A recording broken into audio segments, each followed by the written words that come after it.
muslimin yang dimuliakan Allah Subhanahu wa taala. Bicara tentang ayat kursi, artinya kita bicara tentang satu ayat dalam Al-Quran yang paling istimewa. Kalau cerita surat, maka surah Al-Fatihah adalah surat yang paling istimewa dari seluruh surat-surat dalam Al-Quran. Tapi kalau cerita ayat, maka tidak ada ayat yang lebih istimewa melebihi ayat kursi. Walaupun terjadi khilaf para ulama, apakah ada satu ayat yang lebih mulia dibandingkan ayat yang lainnya, ataukah semua ayat itu sama saja? Karena semuanya juga adalah kalam Allah dan firman Allah.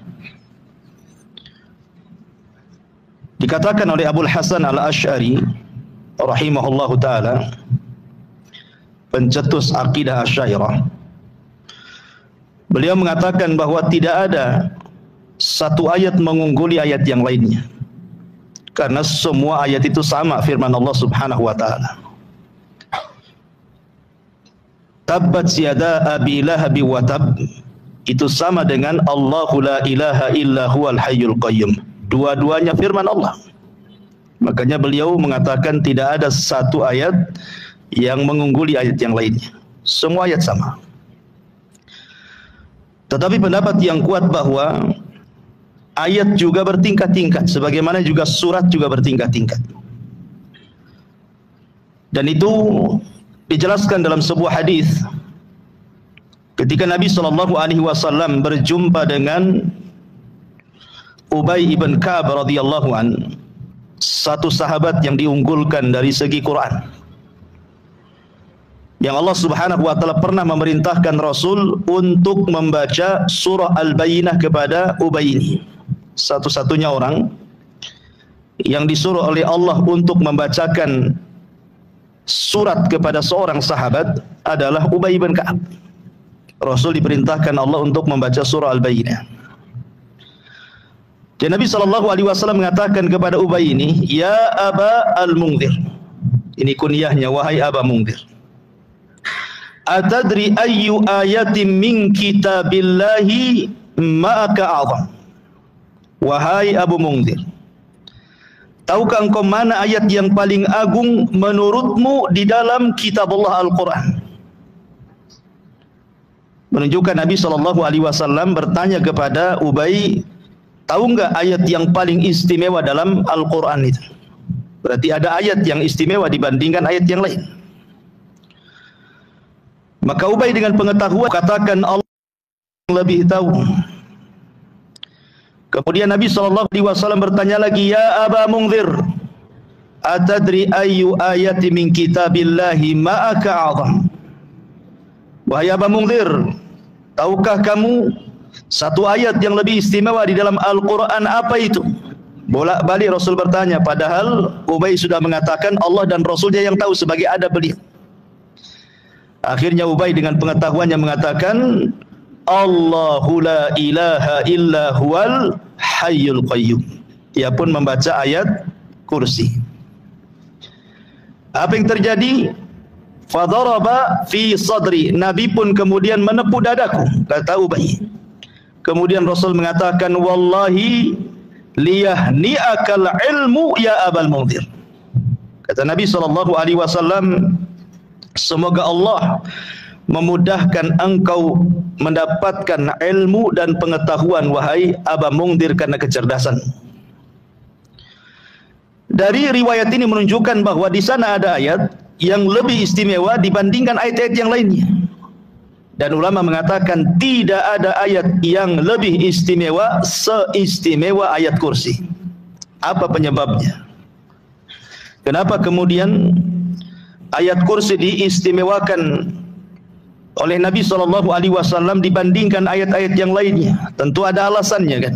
Kenapa lebih istimewa? Baik, sebelum saya menjelaskan tentang keistimewaannya, kemudian sedikit tafsirnya,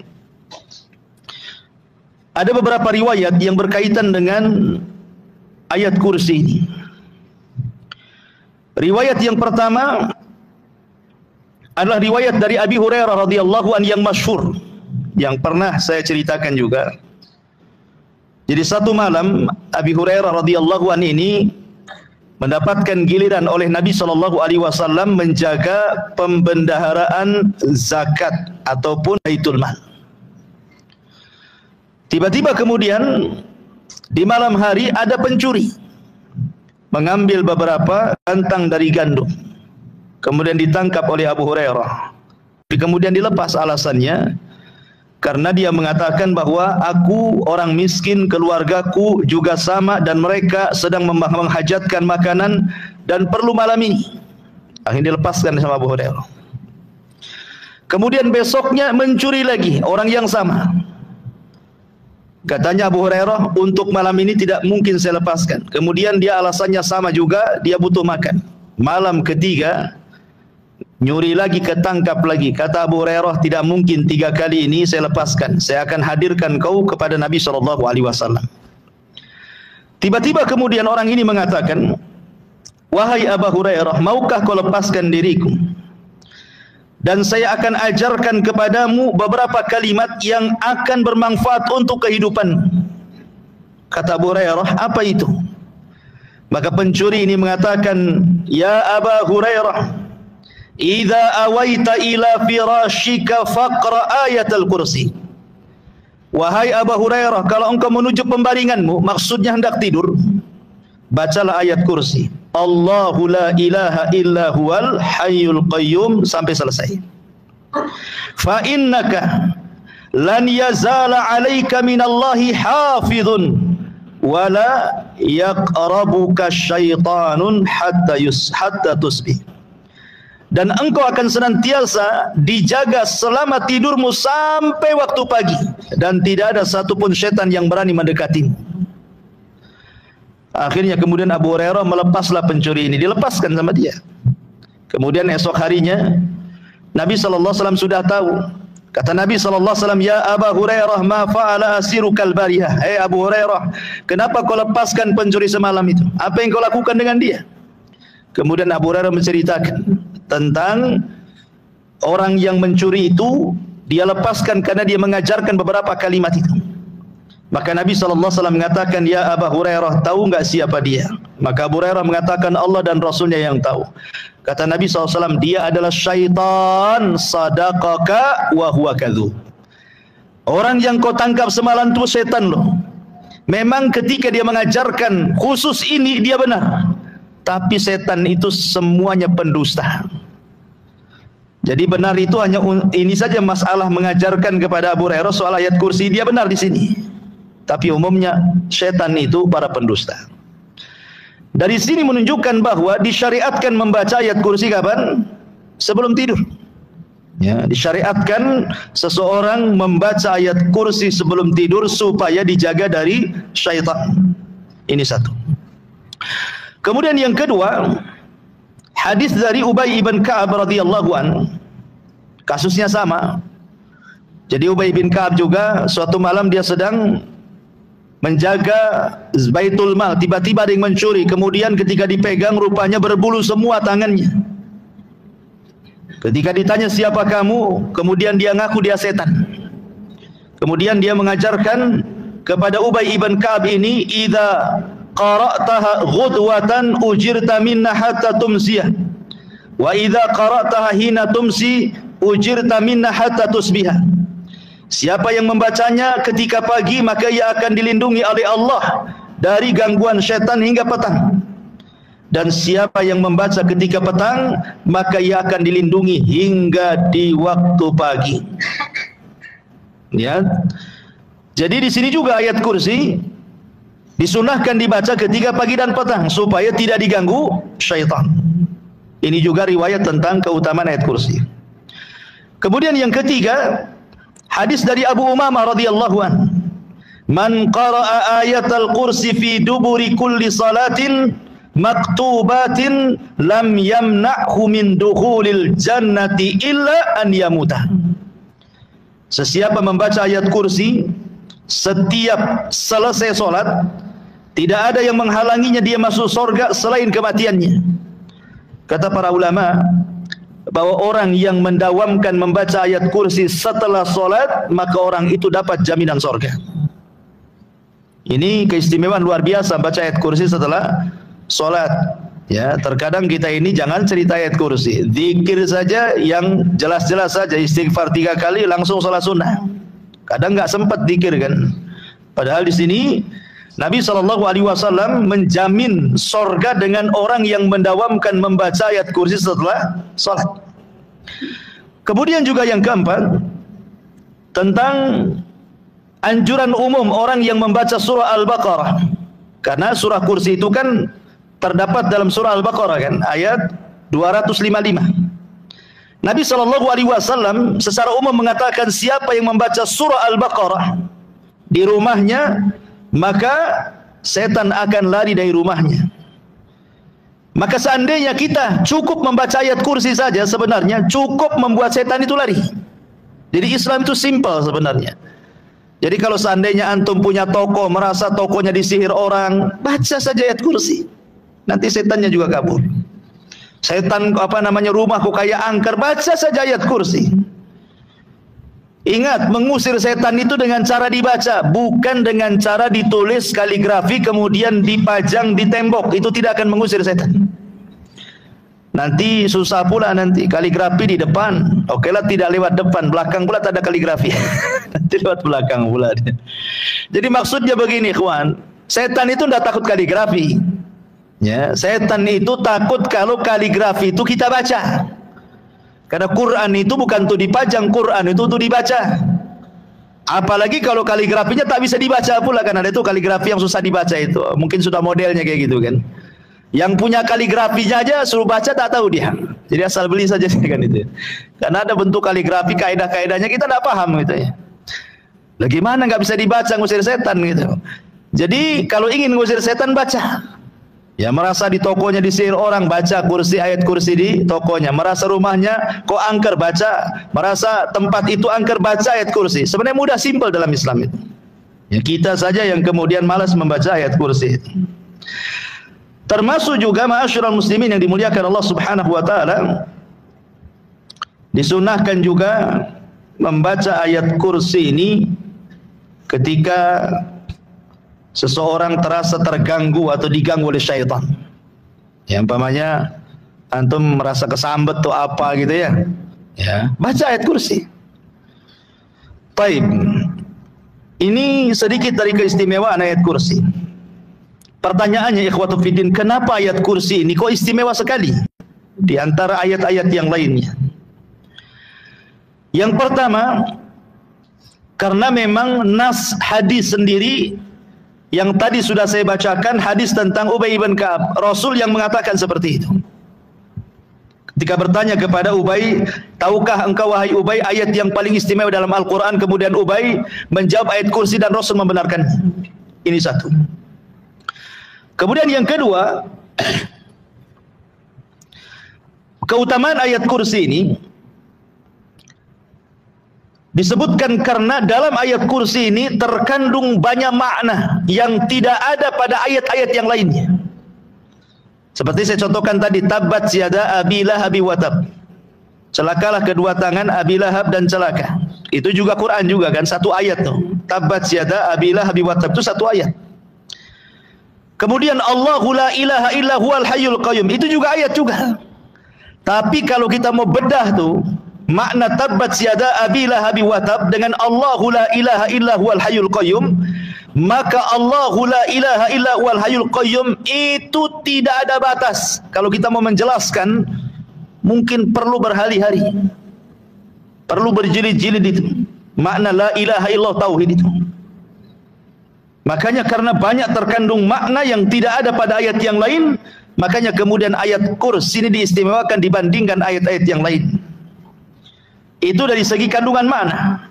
Dari segi orang yang membacanya, orang yang mentadaburinya, orang yang memikirkannya, itu pun lebih istimewa dibandingkan ayat-ayat yang lainnya.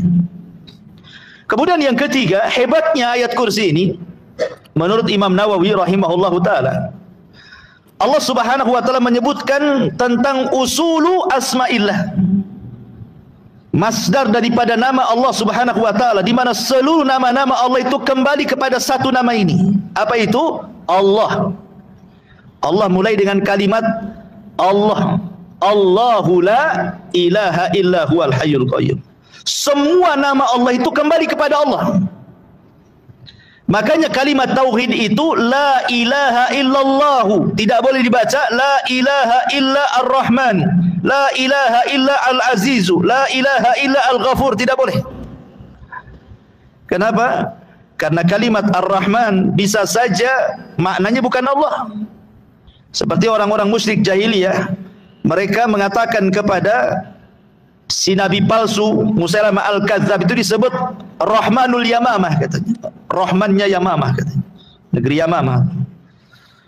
Atau Al-Aziz bisa saja bukan Allah. Seperti Allah mengatakan wa mra'atu al-Aziz, wa mra'atul Aziz. Ya, seorang laki-laki yang memungut Nabi Yusuf itu namanya Al-Aziz. Kemudian diletakkan di istananya. Itu Aziz namanya. Tetapi ketika kita katakan Allah, tidak mungkin berpaling kecuali hanya Dia saja. Dan Allah Subhanahu wa taala sebutkan 17 kali dalam ayat kursi itu.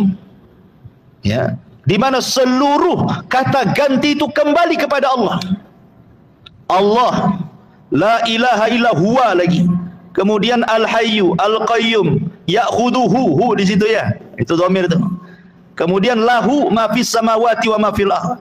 Man dzalladzi yashfa'. Di sini tergantung huwa kembali kepada Allah. Indahu lagi, illa biidnihi, hi lagi di situ. Dan begitu seterusnya. Ya. Jadi 17 kali terulang yang merupakan usul asma'illah itu ada pada ayat kursi dan tidak terdapat dalam ayat-ayat yang lainnya. Sebab itulah istimewanya ayat kursi. Kata Imam Nawawi rahimahullahu taala. Kemudian juga dalam ayat kursi ini terkandung antara tasbih wa takdis. Tasbih dan takdis. Ibadah para malaikat itu disebutkan di dalam Al-Quran surah Al-Baqarah, wa nahnu nusabbihu bihamdika wa nuqaddisulah. Kan begitu ibadah malaikat itu. Wa nahnu nusabbih, dan kami bertasbih. Kemudian nuqaddis, dan kami mentakdis. Apa sih bedanya tasbih dengan takdis? Kalau tasbih itu membersihkan zatnya dari sifat-sifat yang tidak layak disematkan kepada Allah. Kalau takdis itu membersihkan perbuatannya dari perbuatan-perbuatan yang tidak sempurna yang disematkan kepada Allah. Jadi kalau tasbih zatnya, kalau takdis perbuatannya. Dalam ayat kursi itu lihat, Allah mensucikan dua-duanya. Seperti la ta'khuduhu sinatun wala naum. Allah tidak tersentuh kantuk dan pula tidur. Kantuk pun tidak, apalagi tidur. Itu namanya perbuatannya dibersihkan kan itu. Karena ngantuk dan tidur itu bagi manusia sempurna, tapi bagi Allah tidak sempurna. Orang kalau tidak ngantuk, tidak tidur, pasti masuk rumah sakit. Karena itu bukan sifat manusia. Orang yang tidak ngantuk, tidak tidur itu pasti sakit orang tuh. Tapi bagi Allah Subhanahu wa taala itu sifat sempurna. Ya, makanya Allah Subhanahu wa taala ditakdis dan ditasbih, dan itu hanya ada dalam ayat kursi. Sampai beberapa kali gitu ya, nanti saya jelaskan ketika tafsirannya. Kemudian juga yang nomor 5 ada sebuah kaidah, syaraful ilmi ala syarafil ma'lum. Mulianya sebuah pengetahuan itu karena mulianya ilmu yang dipelajari. Mulianya sebuah pengetahuan itu karena mulianya ilmu yang dipelajari, dan tidak ada pelajaran yang lebih mulia melebihi tauhid. Tidak ada.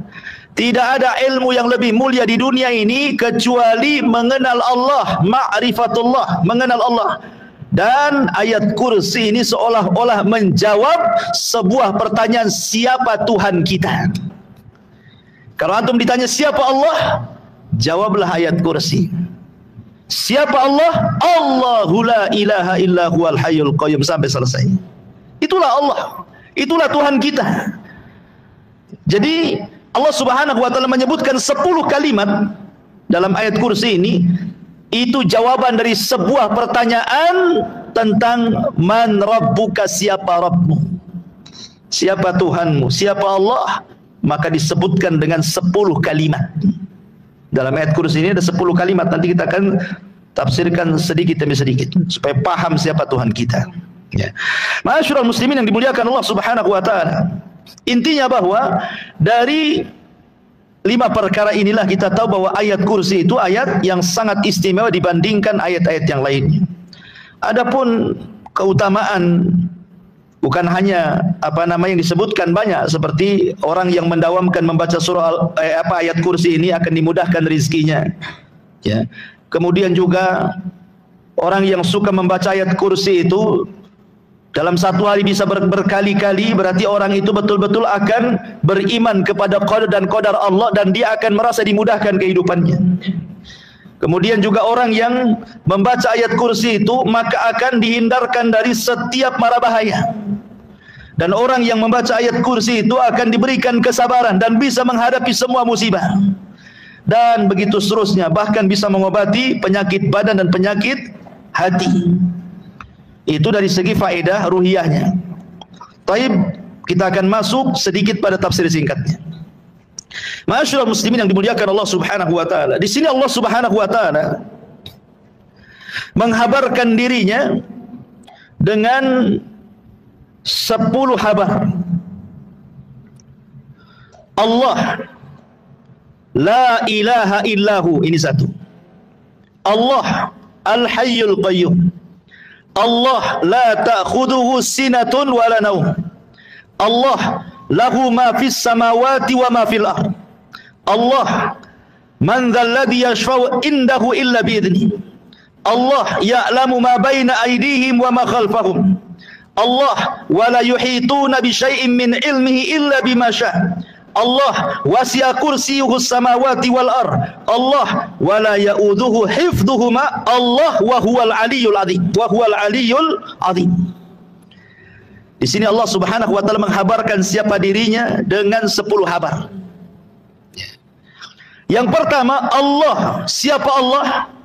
Allah adalah la ilaha illahu. Dia tidak ada ilah, sesembahan yang berhak disembah kecuali Dia. Ini yang pertama. Kalimat Allah Subhanahu wa taala, kalau kita bicara tentang nama-nama Allah ya, nama-nama Allah terbagi 3. Ada yang disebut dengan Ismu Al-Jalalah, ada yang disebut dengan Ismu Al-Jamalah, ada yang disebut dengan Ismu Al-Kamalah. Jadi Ismu Al-Jalalah, Ismu Al-Jamalah, Ismu Al-Kamalah. Apa itu? Kalau kita belajar asma dan sifat, nama-nama dan sifat bagi Allah Subhanahu wa taala, kan ada buku tuh namanya buku tentang Asmaul Husna. Jadi Al-Jalalah itu maksudnya bicara soal nama Allah yang memiliki keagungan yang tidak dimiliki kecuali hanya Allah Subhanahu wa taala saja, dan melahirkan khauf bagi kita, perasaan takut. Ya. Ini yang pertama. Yang kedua, Al-Jamalah, nama Allah yang memiliki kelembutan, sehingga melahirkan kepada kita sebuah harapan.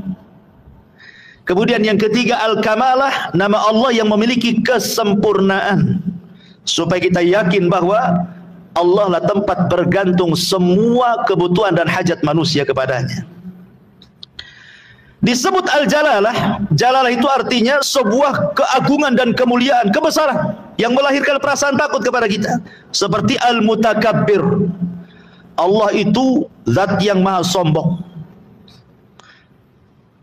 Sombong ini sifat Allah.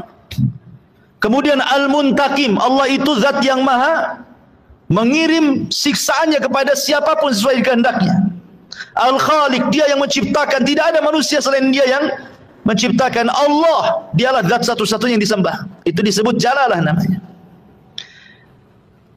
Beda dengan yang kedua, Jamalah, kelembutan, Rahim. Allah itu maha pengasih, maha penyayang, Latif, maha lembut. Itu namanya Jamalah. Ya. Apa bedanya? Kalau kita berhadapan dengan nama Allah yang sifatnya Jalalah, maka kita harus bermuamalah dengan sifat ini dengan cara kebalikannya. Ketika kita katakan Allah Al-Khaliq, maka kita katakan kita ini makhluk.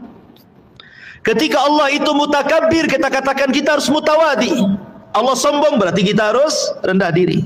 Allah pencipta, berarti kita makhluk. Jadi bermuamalah dengan kebalikan sifatnya. Jangan Allah sombong, antum pula sombong, kurang ajar itu namanya. Ya. Allah sombong, kita harus tawadu. Siapa kita di hadapan Allah? Sombong itu adalah ridanya Allah. Beda dengan yang kedua, sifat jamalah, kita harus menirunya. Allah Rahim, berarti kita juga harus Rahim. Allah Ghafur, berarti kita juga harus Ghafur. Kalau Allah penyayang, kita berusaha untuk menyayang. Kalau Allah itu pengampun, berusaha kita mudah memaafkan. Dan begitu seterusnya. Ya. Lihat sifat itu. Masuk ke mana gitulah, sifat jamalah atau sifat jalalah. Allah itu sifat jalalah. Allah itu artinya ma'bud, yang disembah. Berarti kita ini sebagai hambanya adalah abid, orang yang menyembah. Jangan seperti Fir'aun mengatakan ana rabbukumul a'la, saya Rabb kalian yang lebih tinggi, sembah saya katanya. Makanya Allah katakan fa'aghraqnahu wa junudah, kami tenggelamkan si Fir'aun dan bala tentaranya. Ma'asyiral muslimin yang dimuliakan Allah Subhanahu wa taala. Jadi Allah ini adalah semua nama kembali kepada Dia. Semua nama kembali kepada Allah Subhanahu wa taala. Kemudian yang kedua, Al-Hayyul Qayyum. Allah huwal Hayyul Qayyum. Allah dialah Al-Hayyu, yang maha hidup, Al-Qayyum, dan maha berdiri sendiri, tidak berhajat kepada makhluknya. Kalimat Al-Hayyu, ma'asyiral muslimin yang dimuliakan Allah Subhanahu wa taala. Allah Subhanahu wa taala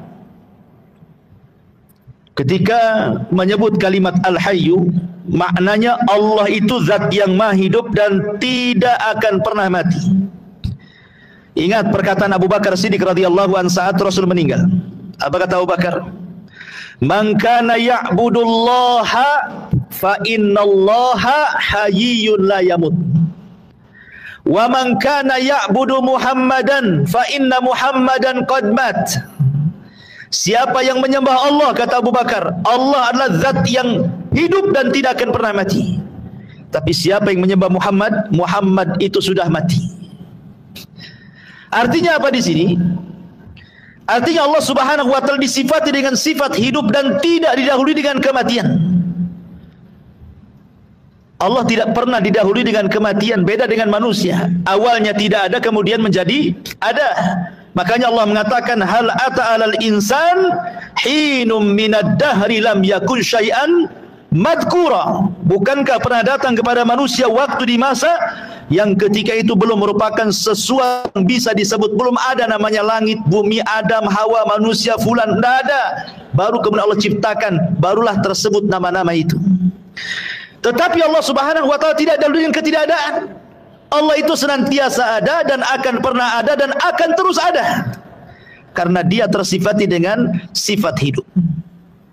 Ketika Allah Subhanahu wa taala tersifati dengan sifat hidup, artinya semua hajat kita akan didengar oleh Allah Subhanahu wa taala. Karena zat yang hidup, maka Dia akan melihat, Dia akan mendengar, Dia akan mengijabah, Dia akan mengabulkan, dan begitu seterusnya. Kebalikannya, kalau zat itu mati, tidak bisa mengabulkan apapun permintaan kita. Lihat ketika Ibrahim menghancurkan patung-patung Namrud, kemudian palunya diletakkan di patung yang paling besar. Kemudian Namrud mengatakan, "A anta fa'alta hadza bi alihatina ya Ibrahim?" Hai Ibrahim, kau yang melakukan menghancur-hancurkan patung-patung ini ya, katanya. Kata Ibrahim, tidak. Yang menghancurkan itu loh berhala yang gede, itu palunya ada di situ, katanya. Ya. Coba saja tanya, in kanu yantiqun, kalau mereka bicara, katanya. Tanya saja kalau mereka bicara. Ibrahim ingin mengatakan dengan kalimat, jika mereka bicara, katakan ini loh patung mati. Jangan lagi diajak bicara, bicara pun tidak bisa. Macam mana kalian akan berdoa kepada zat yang mati, tidak bisa bicara, tidak bisa mendengar, tidak bisa melihat, bahkan dia juga tidak bisa menjaga dirinya. Jadi berhala-berhala yang disembah kepada selain Allah, mereka adalah berhala-berhala mati. Tidak mungkin kita meminta ke sesuatu yang mati. Mintalah kepada Allah zat yang maha hidup, yang sudah jelas-jelas hidup, kan itu. Ini disebut dengan Al-Hayyu. Kemudian yang kedua, Al-Qayyum.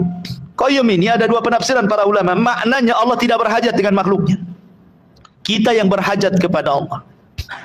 Allah tidak berhajat kepada makhluknya, kita yang berhajat kepada Allah. Dari sini sebagian ulama mengatakan Al-Qayyum itu sama dengan kalimat As-Samad dalam surah Al-Ikhlas. Qul huwallahu ahad, Allahu samad. Samad itu artinya apa? Tempat bergantung semua makhluk. Itulah makna Al-Qayyum. Allah tidak berhajat dengan kita, tapi kita berhajat dengan Allah. Makanya ketika Allah tidak berhajat dengan kita, walaupun satu dunia kufur, tidak akan mengurangi kekuasaan Allah. Walaupun satu dunia beriman, tidak menambah kekuasaan Allah. Karena Allah tidak berhajat dengan kita. Kita yang berhajat dengan Dia. Makna yang kedua, dan ini dikuatkan oleh banyak ahli tafsir, Al-Qayyum di situ artinya Allah Subhanahu wa taala qayyum, berdiri untuk memberikan semua hajat hamba-hambanya. Kita lihat manusia itu kan macam-macam hajatnya. Ada yang minta sembuh, ada yang minta rizki, ada yang minta kaya, ada yang minta jodoh, ada yang minta hujan, ada yang minta panas. Macam-macam lah orang itu minta di dunia ini. Ya, kita saja yang hadir di sini macam-macam minta-mintanya. Ya, ada yang minta kaya, tapi nggak ada yang minta miskin biasanya. Semua minta kaya. Ada yang minta sembuh, nggak ada orang minta penyakit itu. Artinya kalaulah seluruh manusia meminta, disebutkan hajat-hajatnya, maka Allah Subhanahu wa taala akan memberikan semua hajat mereka. Seperti apa? Seperti seseorang menyelupkan tangannya ke lautan, kemudian diangkat, kemudian neteslah di ujung jari, setetes itulah Allah berikan kepada seluruh hajat manusia itu. Sementara kekayaan Allah itu lautannya tuh. Ya. Jadi Allah Subhanahu wa taala ghani. Yang diberikan kepada makhluk itu hanya setetes. Dari setetes ini ada yang menjadi kaya, ada yang jadi sultan, ada yang jadi menteri, ada yang jadi presiden, ada yang jadi profesor, macam-macam. Yang satu tetes ini gimana dengan lautan Allah Subhanahu wa taala itu? Makanya heran kalau para ulama dulu melihat kita ini seolah-olah kita ini mengejar yang satu tetes tapi meninggalkan yang lautan. Jadi para ulama dulu itu kalau memandang kita, mungkin kalau mereka hidup hari ini, mungkin mereka memandang kita itu seolah-olah kita mengejar yang setetes dan meninggalkan yang lautan. Ya, ibaratnya mungkin antum lempar satu butir gula ke 1000 semut, pasti rebutan tuh. Ya, yang satu butir itu direbutkan orang-orang tuh. Padahal ngapain dia ngejar satu tetes sementara lautan terbentang lebar? Ya, karena dunia itu terkadang terhalang pandangan lautan dan hanya terpandang kepada yang satu tetes itu. Orang nggak yakin dengan sorga masalahnya, dan yakin dengan dunia, makanya mengejar yang satu tetes dan meninggalkan yang satu lautan itu. Tapi masyarakat muslimin yang dimuliakan Allah Azza wa Jalla, jadi qayyum itu artinya Allah mudabbir. Jadi memberikan seluruh hajat hamba-hambanya.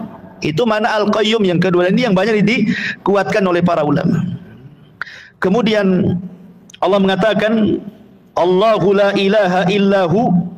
Kemudian Allahu al-hayyul qayyum la ta'khuduhu sinatun wala naum. La ta'khuduhu sinatu wala naum. Allah tidak pernah tersentuh kantuk apalagi tidur. Karena logikanya begini, ikhwan. Walillahil matsalul a'la. Tentu bagi Allah permisalan lebih tinggi dibandingkan kita ya. Antum saja kalau naik motor, jangankan lagi tidur, ngantuk saja bisa nabrak orang. Apalagi kemudian nyetir sambil tidur, saya jamin bangun mungkar nakir depan antum. Ikhwan, itu manusia itu. Walillahil matsalul a'la, kan begitu ya? Permisalan lebih tinggi lagi. Makanya ada sebuah kisah Israiliyat, walaupun kisah ini baik dilemahkan para ulama, tapi kita ambil ibrahnya. Nabi Musa alaihi salatu wassalam, karena disebutkan oleh Imam Ibnu Katsir di dalam tafsirnya juga, ketika mentafsirkan la ta'khudhuhu sinatu wala naum, tapi beliau menjelaskan bahwa hadis ini mungkar. Jadi Nabi Musa alaihi salatu wassalam pernah bertanya kepada para malaikat, hal yanamullah, apakah Allah tidur? Kata Nabi Musa ini. Maka Allah Subhanahu wa taala mewahyukan kepada para malaikat untuk membawa 2 piring bejana. Kemudian Musa disuruh berdiri dan diletakkan 2 piring bejana di kedua telapak tangannya sambil berdiri seperti ini.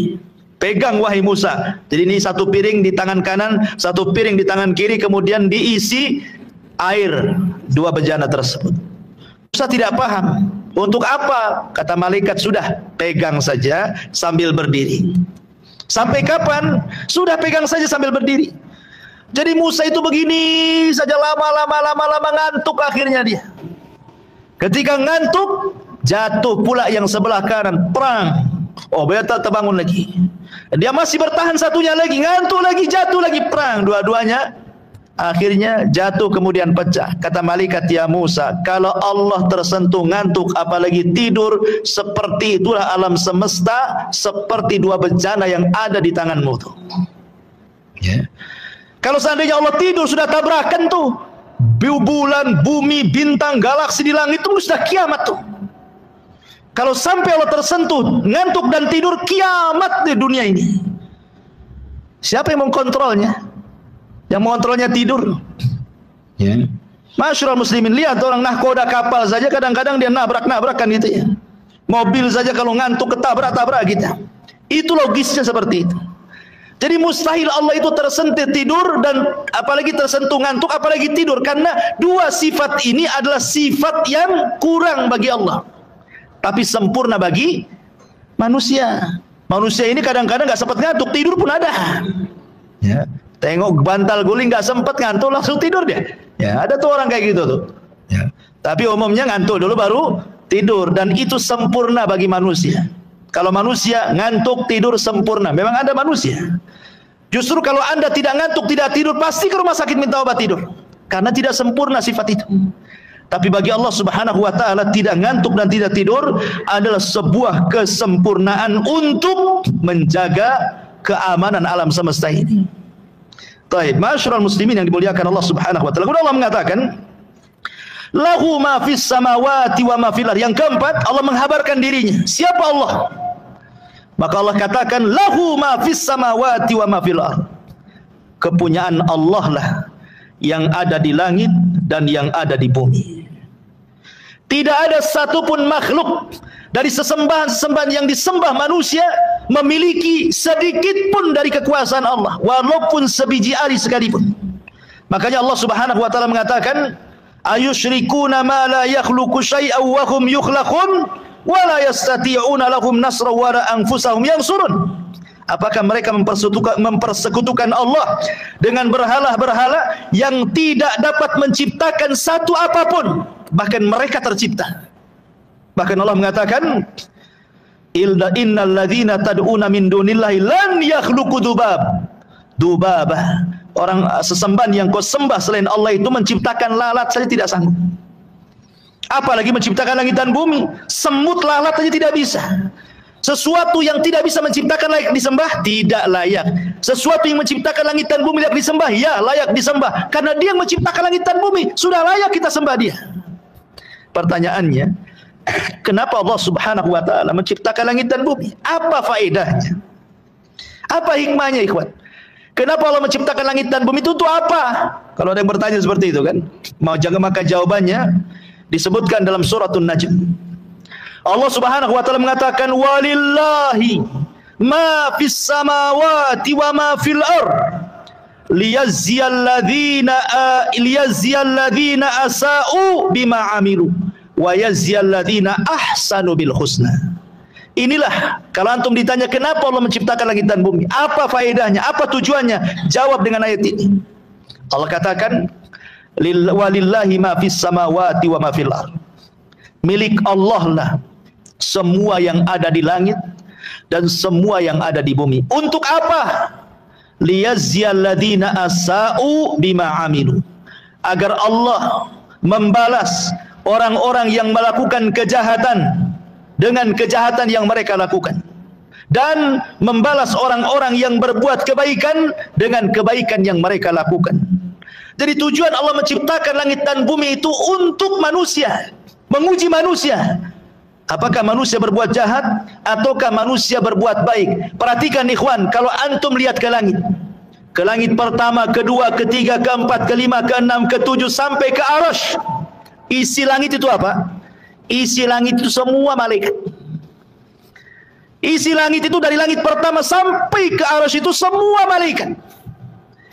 Pertanyaannya, malaikat bermaksiat? Tidak ada malaikat bermaksiat itu. Di langit itu tidak ada maksiat kecuali satu kali.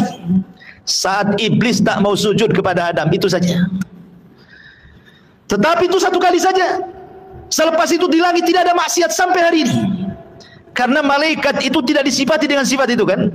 Mereka itu wa yaf'aluna ma yu'marun, melakukan apapun yang diperintahkan oleh Allah. Coba kalau kita lihat ke bumi, itu kan lihat ke langit itu. Di langit tidak ada maksiat. Kita lihat ke bumi. Bumi ini macam-macam, ada syiriknya, ada bid'ahnya, ada maksiatnya.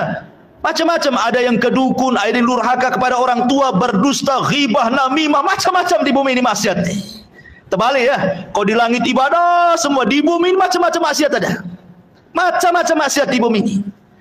Ya, karena manusia tidak seperti malaikat. Manusia tidak seperti malaikat. Makanya manusia itu kalau mereka kemudian bisa menahan diri untuk tidak bermaksiat, lebih mulia dibandingkan malaikat. Tapi kalau mereka tidak bisa menahan diri, masuk pula ke dalam maksiat, lebih hina dibandingkan binatang ternak. Itulah manusia. Dari sini ikhwatu fiddin, maka mintalah kepada Allah Subhanahu wa taala supaya kita bisa melakukan amal kebaikan dan supaya bisa menjauhkan dari amal keburukan. Dan di sini ada kaedah, Allah itu ditaati karena izinnya dan Allah dimaksiati karena pengetahuannya. Yuta'u bi'idnih wa yu'sa illa bi'ilmih, katanya ulama. Maksudnya gimana?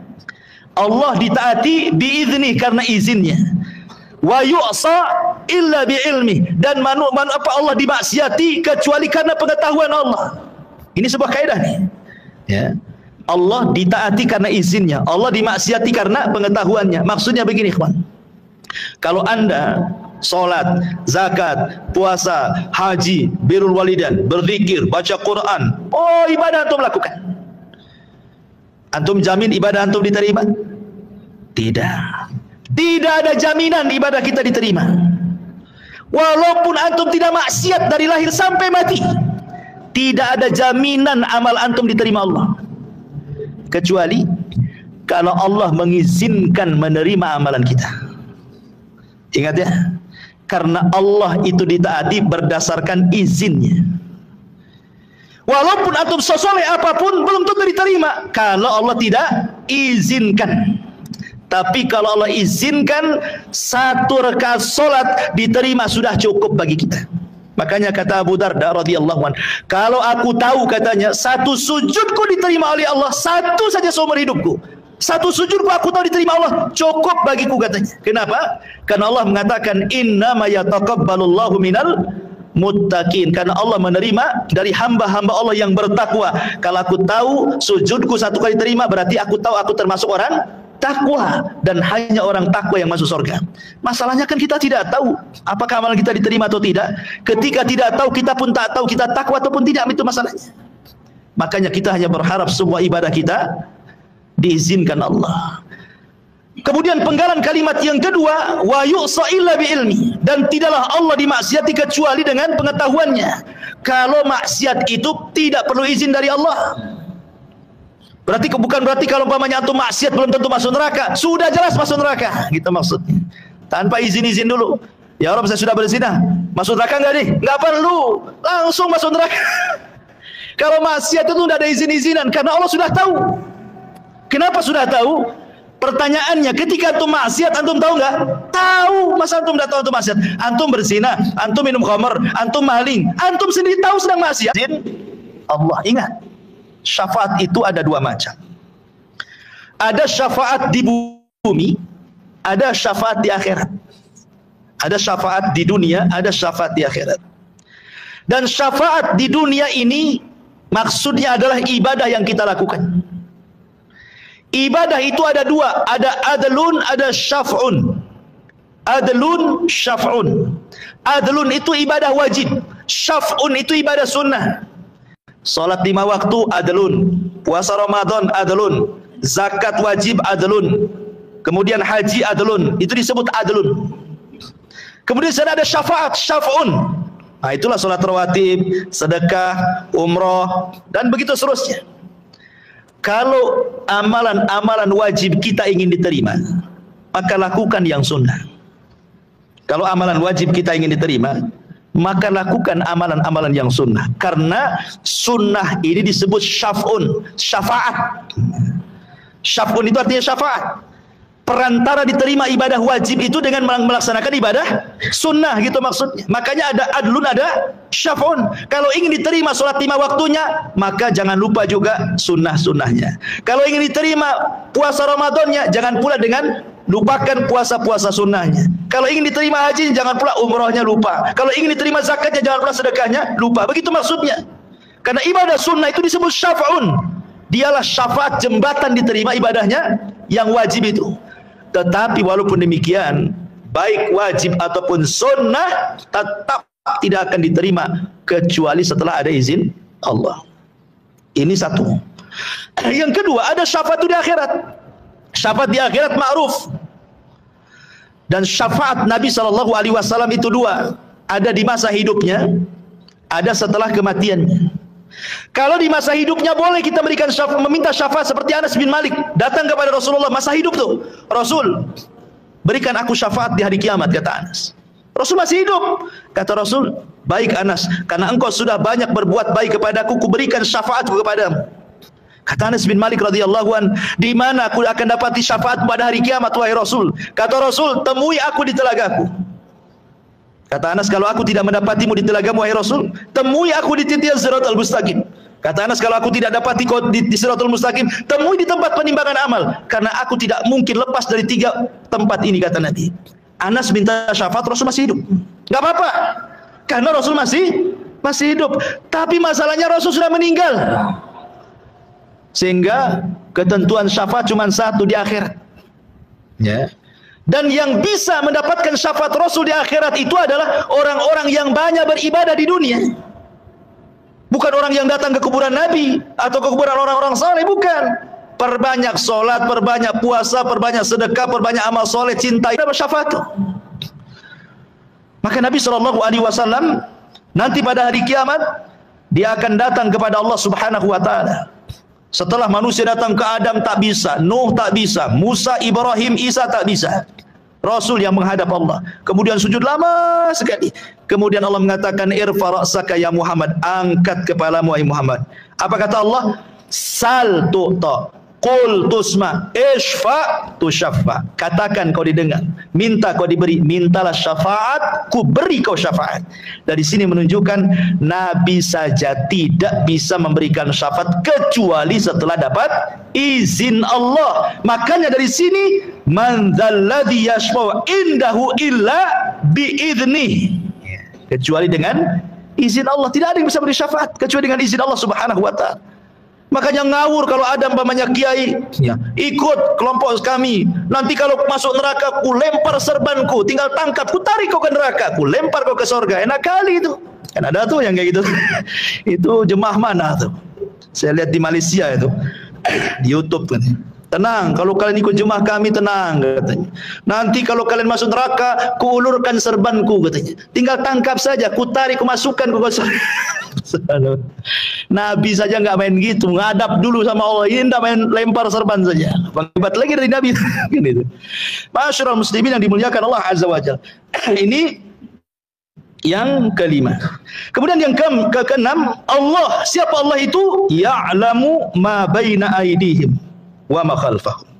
Allah mengetahui apa yang di depan mereka dan apa yang di belakang mereka. Apa yang dimaksud di depan, di belakang di sini? Maksud di depan itu maksudnya dunia. Di belakang itu maksudnya akhirat. Maksudnya Allah Maha tahu baik urusan dunia ataupun urusan akhirat. Allah itu tahu semuanya. Di dunia Allah Maha tahu, di akhirat pun Allah Maha tahu. Wala yunabbiuka mithlu khabir. Dua alam ini Allah tahu, dunia akhirat Allah tahu. Kita ini tak tahu, satu jengkal di bawah kaki kita pun tak tahu ada cacing atau tak ada cacing. Kita tak tahu. Kita ini terbatas pengetahuannya, penglihatan kita aja terbatas. Sampai mana antum bisa melihat? Pendengaran kita terbatas, sampai di mana antum mendengar? Ada jarak tertentu atau tidak bisa mendengar. Ya. Karena manusia itu makhluk yang lemah. Allah itu mengetahui yang telah, yang sedang, dan yang akan datang. Bahkan perkara yang mustahil terjadi, kalau terjadi Allah tahu. Anggaplah sesuatu itu mustahil terjadi. Tapi kalau terjadi Allah tahu. Seperti firman Allah mengatakan, "Lau radduhu la'adu lima nuhu anhu."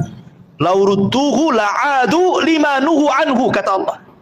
Kalaulah orang-orang kafir yang sudah terpanggang di neraka itu, yang sudah dikekalkan di neraka itu, kemudian dihidupkan lagi ke bumi, itu kan mustahil tuh. Masa ada orang sudah masuk neraka, bumi sudah dihancurkan, tiba-tiba dikembalikan ke bumi, buminya pun sudah tidak ada, kan mustahil. Tapi kalau terjadi, ada orang masuk neraka, orang kafir, kemudian dibalikan lagi ke bumi, walaupun mustahil, Allah tahu pasti dia kafir lagi nanti di dunia. Dan ini sebagai jawaban orang yang bertanya, "Ustaz, saya sih pusing kali," katanya. "Kenapa pusing? Minum pil bodrek aja lah." Enggak, bukan itu maksudnya. Begini, orang kafir ini hidup sama dengan kita. Ada yang 60 tahun, ada yang 50 tahun, ada yang 60 tahun meninggal. Dengan kekafirannya 60 tahun, tiba-tiba masuk neraka pula dikekalkan di dalamnya. Saya nggak masuk akal nih. Bisa dipahami nih? Ya. Kok ada orang berbuat kekufuran, kesyirikan 40 tahun, kok bisa kekal di neraka itu? Gimana ceritanya? Kalau antum ditanya seperti itu, jawabannya gimana? Ah, ini jawabannya. Ya. Karena Allah itu maha tahu kepada sesuatu yang mustahil terjadi. Kalau terjadi Allah tahu. Karena orang-orang kafir ini Allah sudah tahu, mereka sudah dimasukkan ke neraka nih. Kalau dibalikan ke dunia pasti kufur lagi dia. Jadi ngapain pula ya dimasukkannya seterusnya di situ? Itu jawabannya ya. Ah, begitu jawabannya. Jangan bingung. Nah, itulah jawabannya. Ma'asyiral muslimin yang dimuliakan Allah khalfam. Kemudian yang ketujuh, Allah, siapa Allah? Wala yuhituna bisyai'im min ilmihi illa bima syaa. Ya. Wala yuhituna bisyai'im min ilmihi illa bima syaa. Mereka tidak mengetahui apa-apa dari ilmu Allah melainkan apa yang Allah saja. Artinya, kalau Allah bandingkan pengetahuan manusia, tidak akan mampu meliputi pengetahuan Allah Subhanahu wa taala karena luasnya pengetahuan Allah. Ingat kisah Nabi Khidir dengan Nabi Musa. Salah satu kisah Nabi Khidir dengan Nabi Musa itu, suatu hari Musa dengan Khidir itu naik perahu. Tiba-tiba kemudian ada burung nukik dari langit, kemudian ngambil dengan paruhnya air seteguk, kemudian naik lagi ke langit. Kemudian Khidir mengatakan kepada Musa, "Ya Musa, tidaklah pengetahuanku dan pengetahuanmu kalau digabung," kata Nabi Khidir, "itu tidak lebih daripada tegukan burung itu dari air lautan." Sementara pengetahuan Allah seluas lautan ini, katanya. Padahal mereka dua-duanya nabi. Tapi pengetahuan keduanya itu ibarat satu tegukan saja. Itulah pengetahuanku dan pengetahuan kamu. Ya, karena Allah mengatakan, "Wa ma utitu min ilmin illa qalila." Tidaklah kami diberikan ilmu kecuali sedikit. Yang sedikit inilah yang kemudian jadi profesor, jadi penemu, jadi orang cerdas dari macam-macam. Padahal sedikit itu yang Allah keluarkan, yang Allah kasihkan di bumi. Bagaimana kita bisa meliputi ilmu Allah Subhanahu wa taala? Allah lah yang meliputi dengan ilmunya kita semuanya. Itulah Allah. Makanya tidak ada satupun yang bergerak kecuali Allah tahu. Mau di langit, mau di bumi, mau di gelap, mau di terang, bahkan daun-daun yang jatuh saja Allah tahu berapa jumlahnya, berapa yang jatuh, kapan jatuhnya, hari apa, malam apa, bulan apa, tahun apa, Allah tahu semuanya. Karena pengetahuan Allah itu meliputi semua makhluknya. Belum lagi bukan hanya ilmunya saja, Allah kirim lagi utusan-utusannya. Allah kasih malaikat menjaga kiri kanan kita, depan belakang kita, walaupun kita orang kafir sekalipun, tetap Allah kirim malaikat yang menjaga kita. Buktinya apa? Buktinya kalau antum tidur di teras, tidak ada rombongan semut masuk ke telinga antum kan. Padahal kalau semut dendam sama antum ketika antum semprot baygon, kemudian mati separuh penduduknya, dia dendam tuh. Saat antum tidur dia bisa kita masuknya ke telinganya tuh. Kurang aja dia sudah membunuh teman-teman kita kan. Ada ceritanya semut bogeng masuk ke telinga antum? Nggak ada. Nggak ada ceritanya. Kenapa? Karena dijaga malaikat ketika tidur itu. Wa inna alaikum lahafidhin. Kan semut bisa saja bogengnya kan, tapi tidak terjadi. Ia adalah satu dua yang kemasukan semut telinganya, tapi umumnya nggak akan terjadi itu. Kenapa? Karena dijaga malaikat. Atas perintah siapa? Allah yang perintahkan. Wa inna alaikum lahafidhin kiraman katibin, dan begitu seterusnya. Kemudian Allah mengatakan yang ke-8, Allah, tahukah siapa Allah? Allah wasi'a kursiyuhus samawati wal ardh. Allah, dialah yang kursinya meliputi langit dan bumi. Bicara tentang kursi, makanya ayat ini disebut ayat kursi. Apa sih kursi di sini? Ayat kursi. Apa sih kursi di sini? Kalau kursi ma'ruf lah, antum di rumah banyak kursi. Ya kan, di ruang tamu mesti ada kursi semua. Apakah kursi itu maksudnya kursi-kursi yang antum pahami di situ? Ada sebagian para ulama mentafsirkan maksud daripada makna kursi itu apa. Yang pertama, ada yang mengatakan kursi itu artinya ilmu Allah. Jadi ayat kursi itu artinya ayat yang bicara tentang pengetahuan dan ilmu Allah yang meliputi semua makhluknya. Jadi kursi itu artinya ilmu yang Allah miliki. Yang pertama. Yang kedua, maksudnya kursi adalah arsy. Jadi maksudnya kursi, arsy itu sendiri makhluk yang paling besar gitu ya. Jadi kursi dengan arsy itu sama saja. Ini juga penafsiran yang kedua. Penafsiran yang ketiga, maksudnya kursi adalah qudrah, kemampuan. Jadi ayat kursi itu ayat yang bicara tentang kemampuan Allah, qudrah iradahnya Allah. Ada juga yang mengatakan yang dimaksud kursi adalah gambaran kebesaran Allah. Gambaran kebesaran Allah Subhanahu wa taala.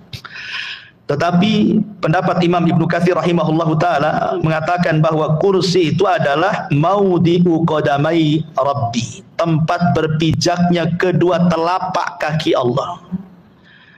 Kalau seandainya tempat berpijaknya saja sebesar itu, sebagaimana Rasul mengatakan, kalau seandainya bumi ini dibandingkan dengan 7 lapis langit, itu ibarat Anda jalan-jalan ke padang pasir, kemudian copot cincin, letakkanlah cincin itu di padang pasir.